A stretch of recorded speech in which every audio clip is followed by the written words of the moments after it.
Assalamu alaikum warahmatullahi wabarakatuh. Karibuni sana katika kipindi chetu cha leo, na kwa muda mfupi nitakwenda kuzungumzia kuhusiana na definition of the concept of health, yani maana ya dhana ya afya, na hasa tukizingatia kwamba jina la peji yetu ni afya yako mtaji wako. Kulingana na tafsiri inayojulikana zaidi na wengi, neno afya linamaanisha mwili kutokuwa na ugonjwa, bali kuwa mzima na thabiti. Hata hivyo, ni makosa kufikiria kwamba afya inamaanisha tu ustawi wa mwili pekee. Hii ni kwa sababu mwanadamu ameumbwa na mwili, matendo, mahusiano ya kijamii, hisia, usemi, uwezo wa kiakili na sifa za kijinsia kwa pamoja, na jambo la msingi zaidi ni afya ya mtu mzima kwa ujumla wake. Afya ya mtu mzima kwa ujumla wake. Kwa muktadha huo, tukitaka kutoa tafsiri iliyokamilika, tunapaswa kusema hivi: afya ni uwepo wa ustawi kamili katika nyanja zote za maendeleo na ukuaji wa mwanadamu. Tafsiri ya afya iliyotolewa na Shirika la Afya Duniani, WHO, yani World Health Organization, pia inafanana na hii: afya ni hali ya ustawi kamili wa kimwili, kiakili na kijamii, na si tu kukosekana kwa ugonjwa au udhaifu.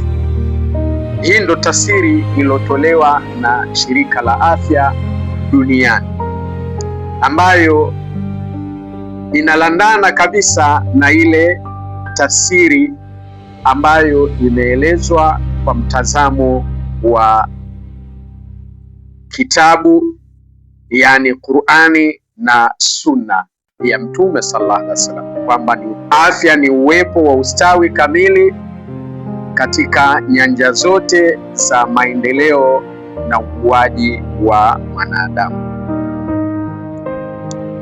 Sasa afya kama neema na hazina ya kipekee, ni baraka kubwa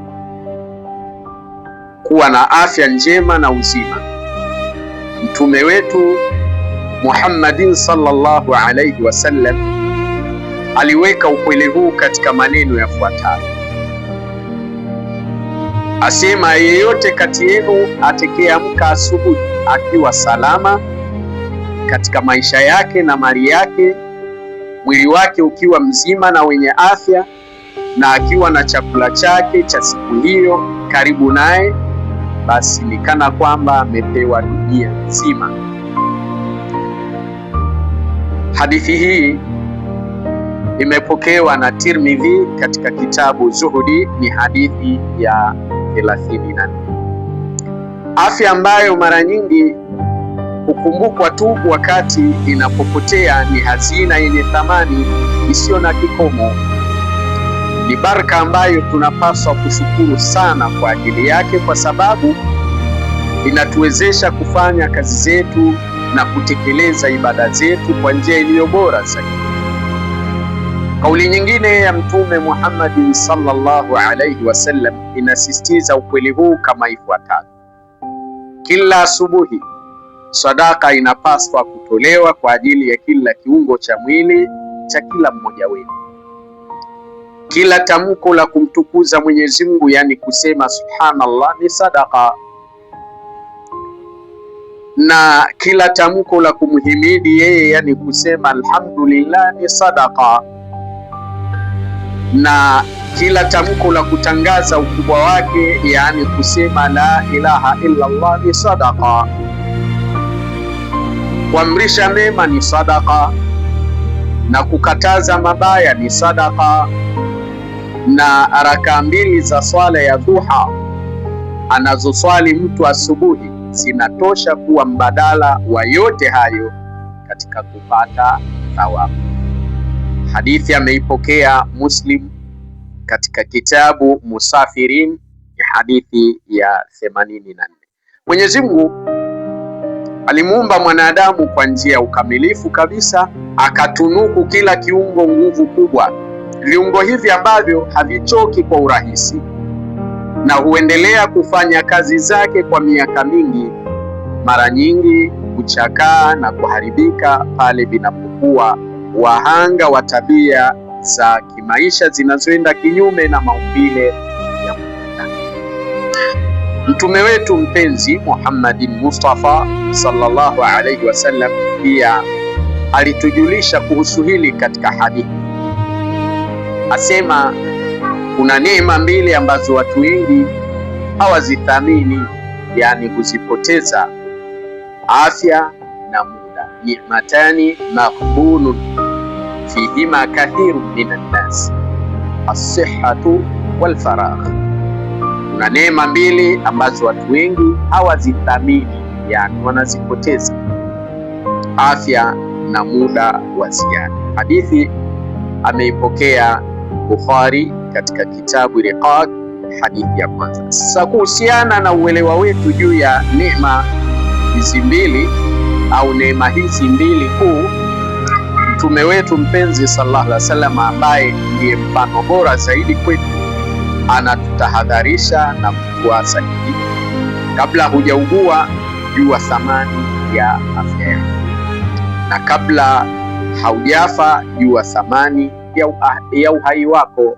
Hadithi ameipokea Tirmidhi katika kitabu Zuhdi, ni hadithi ya 25. Mwisho kabisa, kwa kuona kuwa jambo hili ni muhimu sana, hebu sasa tujitambulishe na kujifunza maana ya afya. Tuiangalie kupitia mitazamo tofauti na tujaribu kubaini nini hasa tafsiri ya kweli ya afya inamaanisha. Kwa hivyo mpaka kufikia katika hatua hii, napenda kuwaalika tena wale rafiki zangu na wafuasi wangu wanaofuatilia peji yangu ya Afya Yako Mtaji Wako, waendelee kuweka sapoti yao kwa kushare video mbalimbali ninazoziweka katika peji hii, lakini maandiko mbalimbali ninayoyaweka katika peji hii, sambamba na kulike, kucomment, ikiwemo kuweka maoni yao katika comment section. Vile vile msiache kunifuatilia katika YouTube channel Mtungwe Afya. Subscribe, washa ile alama ya kengele ili kila ninapoweka video mpya au somo jipya uwe wa kwanza kulipata. Lakini kwa wale ambao bado hawajanifollow kwenye peji hii ya Afya Yako Mtaji Wako, wafanye hivyo ili kuweza kuokoa maisha ya watu wengi ambao wanazidhuru afya zao kwa namna moja au nyingine kwa sababu tu ya kukosa maarifa. Kwa wale wenzetu ambao ni ndugu zetu katika Adam, katika maandiko ya vitabu vyao wanasema,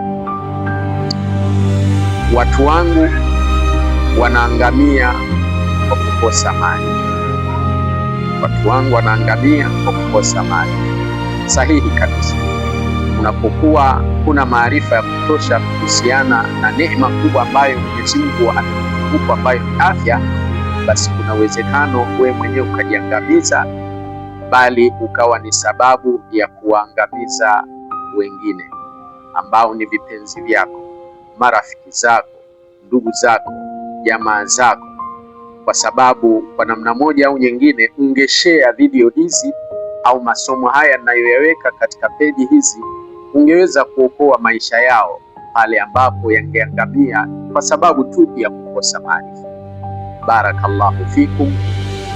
Allah awabariki sana katika siku hii ya leo na siku zitakazoendelea katika maisha yetu.